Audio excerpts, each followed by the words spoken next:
ലഡ്സ് church. 100 മീറ്ററിലധികം നീളവും 18 metre ആഴവുമുള്ള ഒരു വലിയ പാറയിടുക്കാണിത്. 15-ാം നൂറ്റാണ്ടിൽ ക്രൈസ്തവ സഭയ്ക്കെതിരെ ശബ്ദമുയർത്തിയ ലോലോഡുകൾ എന്ന ഒരു വിഭാഗം ക്രിസ്ത്യാനികളുണ്ടായിരുന്നു. അന്നത്തെ ഭരണാധികാരികൾ അവരെ രാജ്യദ്രോഹികളായിരുന്നു മുദ്രകുത്തിയിരുന്നത്. അവരാകട്ടെ തങ്ങളുടെ പ്രാർത്ഥനകൾ രഹസ്യമായി ഈ പാറയിടുക്കിൽ വെച്ചാണ് നടത്തിക്കൊണ്ടിരുന്നത്. അവരുടെ കൂട്ടത്തിൽ അതിമനോഹരമായി പാട്ട് പാടുന്ന ഒരു പെൺകുട്ടി ഉണ്ടായിരുന്നു, ആലീസ്.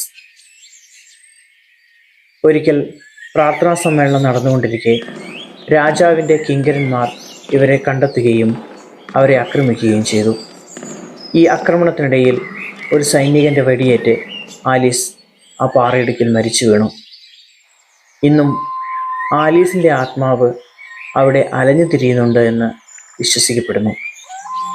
ചില സഞ്ചാരികളെങ്കിലും അവിടെ വെച്ച് മനോഹരമായ സ്ത്രീ ശബ്ദത്തിലുള്ള പാട്ടുകൾ കേൾക്കാറുണ്ടത്രേ.